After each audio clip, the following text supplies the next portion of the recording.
Hello friends, welcome to A to J Kitchens. இன்னைக்கு நம்ம பார்க்க போறது ஒரு ஸ்நாக்ஸ் ஐட்டம்ங்க. கீரை பக்கோடா. எங்க கிட்ட முருங்கைக்கீரை இருக்குது. அதனால முருங்கைக்கீரை வச்சு நான் இன்னைக்கு ஒரு பக்கோடா செஞ்சு காட்ட போறேன். எல்லாரும் மெயின் டிஷ்ஷா பார்த்துட்டு இருக்கறனால ஸ்நாக்ஸ் ஐட்டம் போடுன்னு சொன்னதனால நான் இந்த ஸ்நாக்ஸ் ட்ரை பண்றேன். கண்டிப்பா நீங்களும் ட்ரை பண்ணுங்க, நல்லா வரும். இதுக்கு முதல்ல என்னென்ன பொருள் தேவைங்கறத சொல்லிறேன். முன்னாடி நம்ம சேனலை சப்ஸ்கிரைப் பண்ணாதவங்க சப்ஸ்கிரைப் பண்ணிடுங்க. நம்ம அடிக்கடி வீடியோ போட்டுட்டு இருக்கோம். ஆல் பட்டனை கிளிக் பண்ணிட்டீங்கன்னா உங்களுக்கு நோட்டிபிகேஷன் உடனே வந்துட்டே இருக்கும். கண்டிப்பா நீங்க சப்ஸ்கிரைப் பண்ணுங்க. இப்போ என்னென்ன பொருள் தேவைன்னு பார்க்கலாம். கடலை மாவு 200 கடலை மாவு எடுத்திருக்கேங்க. அரிசி மாவு இது வந்து 2 ஸ்பூன் போதும். இது நம்ம கரம் மசாலா பவுடர், இது தனி மிளகாய் தூள், உப்பு, பச்சை மிளகா, இஞ்சி இது ரெண்டையும் வந்து நம்ம இடிச்சு வச்சுக்கணுங்க. நான் இப்போ உங்களுக்கு முழுசா கடையில கையோட இடிச்சிருவேன். முருங்கைக்கீரை ஒரு பவுல் எடுத்திருக்கேன். இஞ்சி பூண்டு, தண்ணி, இதுதாங்க தேவையான பொருள். இப்போ எப்படி செய்யலாம்னு பார்க்கலாம். 200 கிராம் கடலை மாவை எடுத்துக்கிறோம். இது கூட அரிசி மாவு வந்து இப்போ 2 ஸ்பூன் கொஞ்சம் கிறிஸ்மஸ்க்காக எடுத்திருக்கோம். இதுக்கு தேவையான உப்பு போட்டுக்கலாம். உப்பு அளவா போடுங்க, பார்த்துட்டு திருப்பி பத்தலைன்னா கூட திருப்பி போட்டுக்கலாம். நல்லா மிக்ஸ் பண்ணி விட்டுட்டு நம்ம தோசை மாவு கரைக்கிற பதங்க.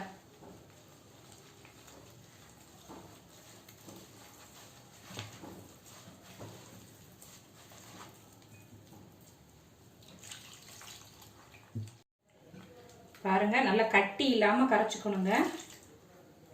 இந்த பதத்துக்கு இப்ப இது ரெடி ஆயிடுச்சு. இதை எடுத்து வச்சுக்கலாம். இந்த பாருங்க, கட்டி இல்லாம கரைச்சுக்கங்க. ஒரு கடாய் வச்சுக்கலாங்க. கடாய் வச்சுட்டு கொஞ்சமா அதில் எண்ணெய் விட்டுக்கலாம். கடாய் வச்சு எண்ணெய் விட்டாச்சுங்க. இப்ப இதுல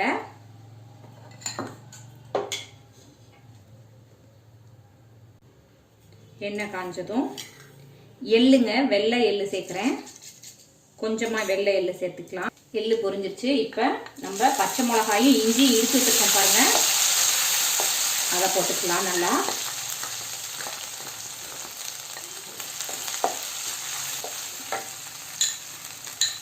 கொஞ்சமா இஞ்சி பூண்டுங்க, சும்மா 1 ஸ்பூன் இருந்தா போதும். இஞ்சி பூண்டு ஏற்கனவே நம்ம இஞ்சி சேர்த்துக்கிறதுனால இது கொஞ்சோண்டு இருந்தா போதுங்க.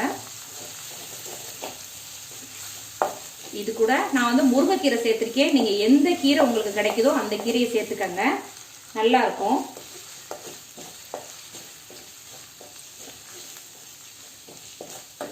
அடுத்து கொஞ்சமா பச்சை மிளகாய் போட்டுக்கிறதுனால காரத்துக்கு கொஞ்சமா மிளகாய் தூளுங்க.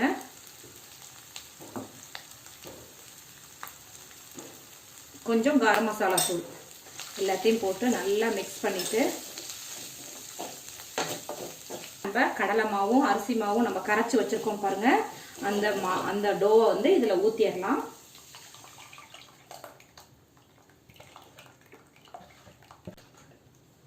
அந்த மாவை நல்லா ஊத்தி இப்ப வந்து இது பாருங்க, இப்படி மிக்ஸ் பண்றப்ப கொஞ்சமா கெட்டியாகும். திக்கா அப்படி கிடைச்சிரும் நமக்கு. இன்னும் கொஞ்சம் ஒரு 2 நிமிஷம் இருந்தாலே நல்லா திக்காயிடுங்க. பாருங்க, இப்படி நல்லா திக்கா அப்படி கிடைச்சிருச்சு. இப்போ வந்து சும்மா ஒரு 2 ஸ்பூன் நெய்ங்க, ரொம்ப இல்லை, நெய் போட்டுட்டு அடுப்பை ஆஃப் பண்ணிடுங்க. எண்ணெய் காஞ்சிருச்சு. அந்த மாவு பாருங்க நல்லா ஆற வச்சுக்கணுங்க. ஆற வச்சுட்டு சின்ன சின்ன சைஸா எடுத்து போட்டீங்கன்னா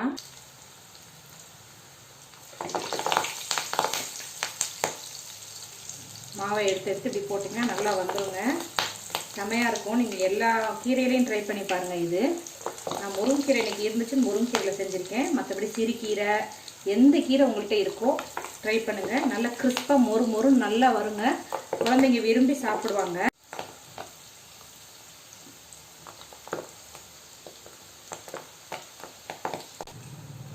ஸ்லோ ஃப்ளேம்ல வச்சு இப்படி எடுத்துருங்க.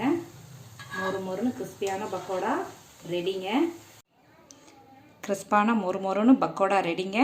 தேங்க்ஸ் ஃபார் வாட்சிங் திஸ் வீடியோ. ப்ளீஸ் ட்ரை பண்ணுங்கள், நல்லா வரும். ட்ரை பண்ணி பார்த்துட்டு சமைச்சு பார்த்துட்டு கமெண்ட் பாக்ஸில் போடுங்க. Waiting for your comments.